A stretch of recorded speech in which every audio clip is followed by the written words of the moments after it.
આ વિડીયોમાં આપણે ડિલ્યુઝનના બીજા લક્ષણ વિશે વાત કરવાના છીએ, જેમાં ડિલ્યુઝન ઓફ રેફરન્સીસ એટલે કે જેમાં મરીઝ છે એમને આ એક ન્યુટ્રલ વસ્તુ છે છતાં પણ એમની સાથે કોઈક જોઈન્ટ છે, એમની સાથે કોઈક કનેક્ટેડ છે એવું વારંવાર લાગ્યા કરે છે.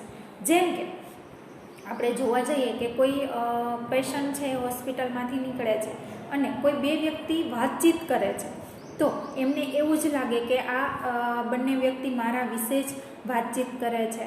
રસ્તા ઉપર જતા હોઈએ અને કોઈ વ્યક્તિ હસે છે તો આ જે સ્કિઝોફ્રેનિયાનું મરીઝ છે એમને એમ જ લાગે છે કે મારા વાત ઉપર હસે છે કે મારા ઉપર હસે છે અથવા તો મારી કોઈ પર્સનાલિટી ઉપર એ મજાક ઉડાવે છે.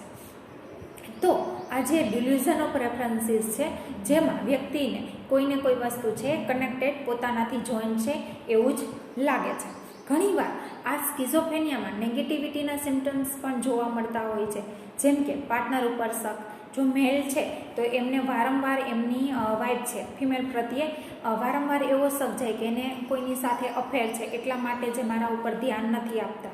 અને જો ફિમેલ છે તો એમને મેલ ઉપર એવો શક પડે કે એમને કોઈ ફિમેલ સાથે અથવા કોઈ લેડીઝ સાથે એમને કોઈ ગર્લ સાથે અફેર છે.